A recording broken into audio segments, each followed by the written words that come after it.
पाकिस्तान के जहन में यही डर सबसे पहले आता होगा कि न जाने क्या फैसला भारत ले ले।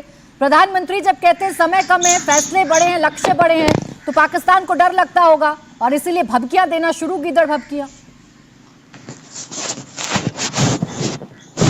प्राची, एक बात तो बिल्कुल क्लियर है इस बार, क्योंकि हमारे प्रधानमंत्री ने एक जनसभा में पूरे देश को और पूरी दुनिया को ये एक अपना जो संकल्प है वो उसका इरादा एक्सप्लेन किया था, और पाकिस्तान उसको बड़ी अच्छी तरह से समझता है। वो इसलिए बुखलाया हुआ है, ये सब हरकतें हम खुले में कर रहे हैं, हम खुले में हमने उनको चैलेंज किया है। इस बार अगर मैं भगवान से दुआ करता हूं कि शायद कई लोगों में समझ आ जाए, पाकिस्तान में समझ आ जाए। अगर उनमें समझ नहीं आई तो पिछली बार जब हिंदुस्तान आर्मी पाकिस्तान में घुसी थी तो पाकिस्तान के 2 टुकड़े हुए थे। इस बार पाकिस्तान के कितने टुकड़े होंगे ये शायद पाकिस्तान भी समझ नहीं सकता है। बहुत जल्द बड़े फैसले होने जा रहे हैं। कह रहे हैं, जनरल सिन्हा कह रहे थे, जी एक ही रास्ता है, एक ही रास्ता है। पाकिस्तान अगर अपनी गलतियां, पुरानी गलतियां मान ले और अपनी सब तंजीमों को दुनिया के सामने लाके खड़ा कर दे और अरेस्ट कर दे, और जो जो देशों में उन्होंने अत्याचार किए उनको हैंड ओवर कर दे, शायद पाकिस्तान के साथ इतना बुरा नहीं होगा जो होने जा रहा है अगले कुछ दिनों में। मेरी सहानुभूति है पाकिस्तान की निर्दोष जनता के साथ, लोगों के साथ, परंतु जो पाकिस्तान पिछले 40 साल से कर रहा है उसका उनको नुकसान कभी ना कभी भरपाई होनी है। डिनाइल मोड में है ना पाकिस्तान अभी भी। एक तरफ वो आतंकवाद के मुद्दे पर डिनाइल मोड में रहता है, एक तरफ उसके नेता बड़ी बड़ी बातें कर देते हैं।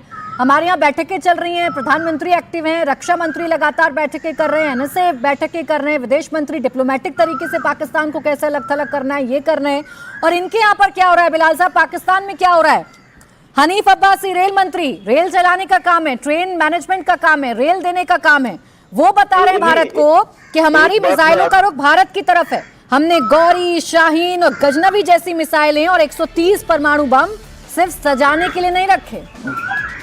ये आरजू साहिबा बेहतर जानती हैं, ये सब लाए गए हैं, ये सब इलेक्शन हार चुके थे। इन सबको ऑफिस का टोला जो छड़ी लेके ऊपर बैठा हुआ है वो लेके आया अपने साथ। नवाज शरीफ भी आ रहा है इलेक्शन, ये ख्वाजा आसिफ डिफेंस मिनिस्टर है ये भी हार चुका है, और ये जो हनीफ अब्बासी है ये भी हार चुका है। ये आरजू साहिबा जानती हैं, सब जानते हैं, जो पाकिस्तान को कवर करते हैं, पाकिस्तान पे गहरी नजर रखते हैं।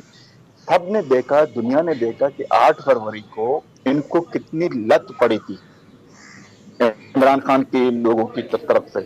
तो यही जब तुम ये जो टोटके ये लाए हैं तो टोटके तो वही बोलेंगे, चढ़ी वाला बोलेगा।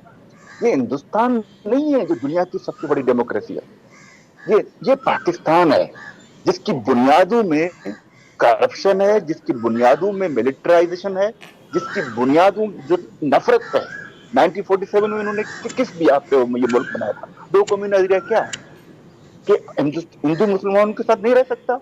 तो ये इनके रगों में, और आज भी ये अपने बच्चों को नफरत पढ़ाते हैं हिंदुओं के लिए, इवन के बलूचों के लिए। और एक और बात, मैं आपको दावे से कह सकता हूँ, मैं आपको 100 वीडियो दिखा सकता हूँ।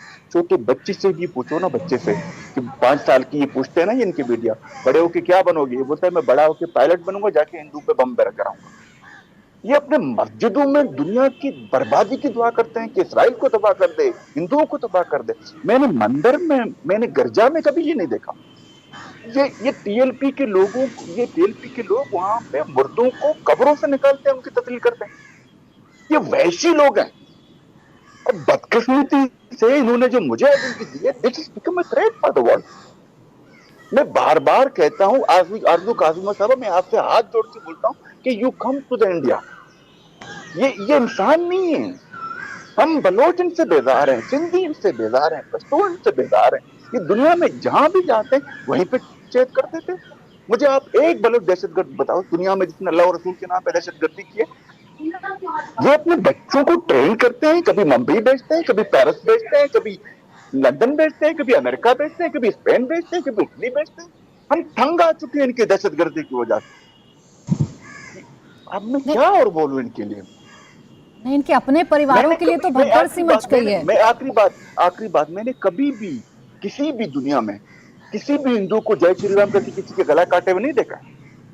ये जो अवेला करते हैं ना कि मोदी ने वहां पे क्या कर दिया, ये कर दिया, मुझे एक मिनट मुझे आप दिखाओ। ये पागल लोग हैं, ये वैसी लोग हैं, इनको पढ़ाया जाता है, इनके घरों में इनको सिखाया जाता है, नफरत पढ़ाई जाती है। यही वजह है कि दुनिया इनसे बेकार है, ऑनेस्टली दुनिया इनसे बेकार है। डॉक्टर हमजा टीवी पर बैठकर तो बड़ी बड़ी बात कर ही रहे हैं, अपने परिवारों को तो विदेश में भेज रहे हैं। अब देखिए आईबी मिनिस्टर जिसका कोई लेना ना देना पाकिस्तान का, अताउल्लाह तरार, वो भी कह रहे हैं पाकिस्तान मुकम्मल तौर पर तैयार है। वो भी कह रहे हैं जी हम तो वॉर के लिए तैयार हैं, युद्ध होगा, एटम बम वाली शक्ति है हम तो। आप समझ नहीं रहे ना, आपका प्रॉब्लम ये है कि आप चीजों के लिटरल मायने ढूंढती हैं। भाई वो तैयार हैं उसका मतलब ये है जहाज तैयार है, पेट्रोल जहाज में फुल है, एसी अंदर चल रहा है, सामान बंधा हुआ है। आप उधर से एक पहला मिसाइल फेंके, दूसरे से पहले हम निकल जाएंगे पतली गली से। ये तैयारी है उनकी। कहते नहीं है जब जाना हो किसी एक शायद दिल्ली से कर्नाटका जाना हो तो कहते हैं हाँ भाई तैयारी है पूरी, वो कहते हैं हाँ जी पूरी तैयारी है, बुलाएं फिर टैक्सी। तो वो ये तैयारी है इनकी। ये ऑटो रिक्शा इनका तैयार घर के बाहर खड़ा हुआ है, मीटर उसका चालू है, ये कर रहे हैं। इसीलिए मैं बार बार कह रहा हूँ, और पाकिस्तानी ऑक्युपाइड जम्मू कश्मीर के लोगों और गिलगित बल्तिस्तान मकबूजा के लोगों, आओ हम अपनी इबादत की रियासत की, अपनी जो रियासत थी इसकी इबादत को बहाल करें। आओ पाकिस्तान से आज़ादी हासिल करें और भारत का हिस्सा बने। हमारे महाराजा ने 26 अक्टूबर 1947 को भारत के साथ मुआहदा इल्हाक किया था और ये रिपब्लिक ऑफ इंडिया बनाई का हिस्सा हम बने थे। हम भारत के शरीर का हिस्सा है।